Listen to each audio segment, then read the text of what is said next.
అరటి సాగు విస్తీర్ణం ఇటీవల కాలంలో బాగా పెరుగుతున్నా చాలా మంది రైతులు సరైన యాజమాన్యం పాటించలేకపోతున్నారు. 12 నెలల పాటు కొనసాగే ఈ పంటలో ముఖ్యంగా పోషక యాజమాన్యంలో లోపాలు కొట్టొచ్చినట్టు కనబడుతున్నాయి. దీనివల్ల గెల సైజు తగ్గి ఆశించిన లాభాలు పొందలేకపోతున్నారు. పిలకలు నాటిన నుంచి అరటిని విక్రయించేదాకా సమగ్ర ఎరువుల యాజమాన్యం చేపడితే మంచి దిగుబడులను తీయవచ్చంటున్నారు సీనియర్ శాస్త్రవేత్త డాక్టర్ పి. సుధా జాకబ్.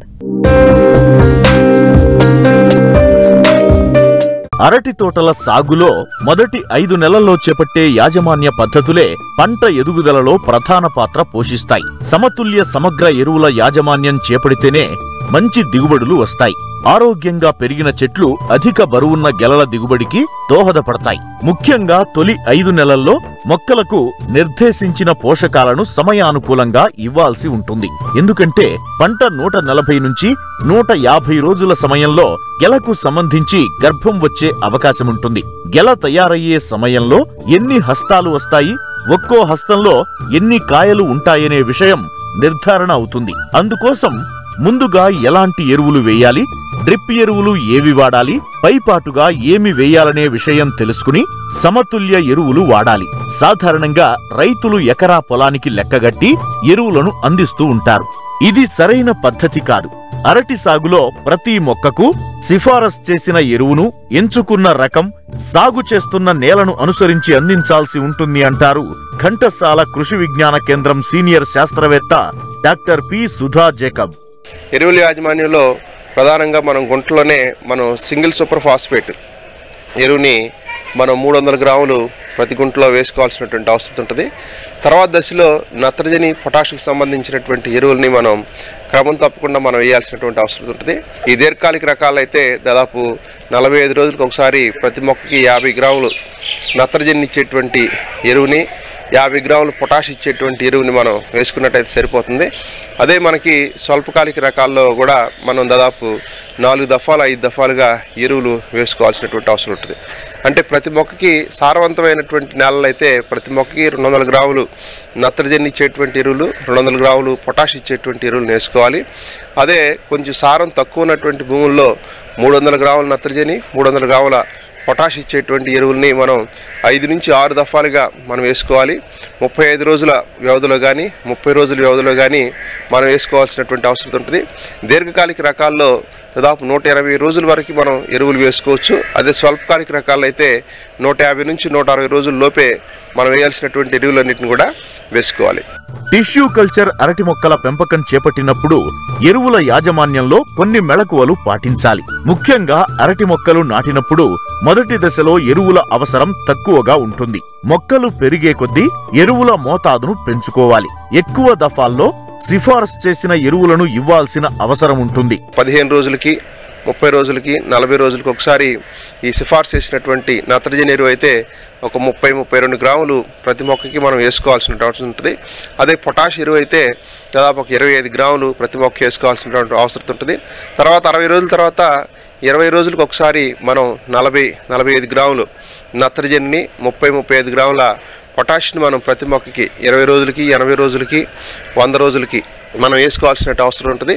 తర్వాత చివరి దశలో 30 రోజులు వ్యవధిలో మళ్ళీ 3 దఫాలుగా ఎరువులు వేసినట్టయితే వేసినటువంటి ఎరువులు మొక్కలు సమర్థవంతంగా ఉపయోగించుకొని అధిక దిగుబడి సాధించడానికి అవకాశం ఉంటుంది. ఈ టిష్యూ కల్చర్ మొక్కల్లో పెరుగుదల వేగవంతంగా ఉంటుంది కాబట్టి నిరంతరం ఈ విధంగా ఎరువుల్ని అందజేసినట్లయితే మొక్క త్వరగా పెరిగి మంచి దిగుబడి, నాణ్యమైనటువంటి గెలలు వేయడానికి అవకాశం ఉంటుంది. మామూలు పరిస్థితులు అయితే 4 నుంచి 5 సార్లు లేదా 6 సార్లు ఎరువులు వేసుకోవాలి 6 దఫాలుగా.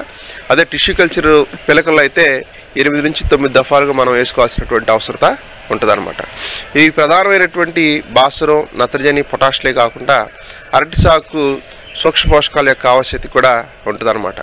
మనకి బోరాన్ ధాతు లోపం ఉన్నట్టయితే బోరాక్స్ మనకు మార్కెట్లో లభ్యమవుతా ఉంది. దీన్ని 1.5 గ్రాములు లీటర్ నీటి కలిపి మొక్కల మీద పిచికారి చేసుకోవాలి. అదే జింకు ధాతు లోపం కనపడినట్లయితే 2 గ్రాముల లీటర్ నీటి కలిపి పైపాటుగా పిచికారి చేసుకోవాలి. తర్వాత సల్ఫర్ మనకి కనపడినట్లయితే కూడా ఈ ధాతు లోపాన్ని సవరించాల్సినటువంటి అవసరం ఉంటుంది. తర్వాత మ్యాంగనీస్ కనపడినట్టయితే మ్యాంగనీస్ సల్ఫేట్ కూడా 2 గ్రాముల లీటర్ నీటి కలిపి పైపాటుగా పిచికారి చేసుకోవాల్సినటువంటి అవసరం ఉంటుంది అన్నమాట. ఈ పోషకాలు మనం పైపాటుగా పిచికారి చేసుకునేటప్పుడు అరటాకు మీద మనం ఏ మందు పిచికారి చేసినా కానీ నీరు తొందరగా జారిపోతూ ఉంటుంది కనుక తప్పనిసరిగా ప్రతి పిచికారిలో జిగురు మందు శాండవిట్ కానీ ధనవిట్ అనేటువంటి మందులను 1 లీటర్కి 1 మిల్లీలీటర్ కలిపి మనం చేసుకున్నట్టయితే మనం పిచికారి చేసినటువంటి మందు ద్రావణం మొక్కకి సరిగ్గా అతుక్కొని మొక్క పీల్చుకుంటానికి మొక్క తీసుకుంటానికి అవకాశం ఉంటుంది. కాబట్టి ఈ యొక్క సూచనలు మనం పాటించాల్సినటువంటి అవసరం ఉంటుంది. అరటి సాగులో నీటి యాజమాన్యం కూడా చాలా ముఖ్యం. అవసరాన్ని బట్టి నీటి తడులను అందించాలి. ప్రస్తుతం ఆధునిక టెక్నాలజీ అందుబాటులోకి రావడంతో అందరూ డ్రిప్ పద్ధతులను ఉపయోగించి సాగునీటిని అందిస్తున్నారు. అలాగే అరటిలో నాణ్యమైన గెల రావడానికి ముఖ్యమైన యాజమాన్య పద్ధతులను పాటించాలి. గెల పూర్తిగా వచ్చిన తరువాత చివర ఉండే పువ్వును కోసివేయాలి. అంతేకాకుండా పోషకాలను కూడా పైపాటుగా అందించాలి. నీటి యాజమాన్యంలో మనం ప్రధానంగా మొక్క పిలకలు పెట్టిన తర్వాత మనం నీరు ఇవ్వాల్సినటువంటి అవసరం ఉంటుంది. తర్వాత అవసరతను బట్టి ప్రతి వారం 10 రోజులకు ఒకసారి మనం నీళ్లు ఇవ్వాల్సినటువంటి అవసరం ఉంటుంది. ఈ విధంగా మనం ఇచ్చినట్టయితే మొక్కలు త్వరగా పెరిగి మనకి మంచి దిగుబడి రావడానికి అవకాశం ఉంటుంది. డ్రిప్ ఇరిగేషన్లో మనం ఇచ్చినట్టయితే దిగుబడి పెరగడానికి అవకాశం ఉంటుంది. అంతేకాకుండా తక్కువ నీటితోనే ఎక్కువ విస్తీర్ణం సాగు చేయడానికి కూడా మనకు అవకాశం ఉంటుంది. కాబట్టి సాధ్యమైనంత వరకు రైతు సోదరులు డ్రిప్ పద్ధతిలో మనం సాగునీటిని మనం మొక్కలకు అందించినట్టయితే మనం అధిక దిగుబడి సాధించడానికి అవకాశం ఉంటుంది. ఇవే కాకుండా మనకి నాణ్యమైనటువంటి గెల రావడానికి, అధిక బరువు రావడానికి ప్రతి 10 రోజులు 15 రోజులకు ఒకసారి ఈ సల్ఫేట్ ఆఫ్ పొటాషియం దీన్ని 5 గ్రాములు లీటర్ నీటి కలిపి మనం పైపాటుగా జిగురు మందు కలిపి మనం పిచికారి చేయాల్సినటువంటి అవసరం ఉంటుంది. పెరుగుదల తక్కువగా ఉన్నట్టయితే ఈ పొటాషియం నైట్రేటు 5 గ్రాములు, తర్వాత ఈ సల్ఫేట్ ఆఫ్ పొటాష్ మార్చి మనం ప్రతి వారం 10 రోజులకు ఒకసారి పైపాటు పిచికారి చేసినట్టయితే ఈ సైజు, ఈ కాయల ఊట బాగా వచ్చి పరిమాణం పెరిగి అధిక బరువు రావడానికి మనకు అవకాశం ఉంటుంది. కాబట్టి ఈ సూచించబడినటువంటి యాజమాన్య చర్యలు రైతు సోదరులు తీసుకోవాల్సిన అవసరం ఉంటుంది. ఈ విధంగా పోషక యాజమాన్యంలో సరైన జాగ్రత్తలు తీసుకుంటే గెల సైజు బాగా వచ్చి ఎకరాకు 30 నుంచి 40 టన్నుల దిగుబడి సాధించవచ్చు. అధిక సాంద్రత పద్ధతిలో మొక్కలు నాటి 50 టన్నుల దిగుబడి సాధిస్తున్న రైతులు మన మధ్య అనేక మంది ఉన్నారు.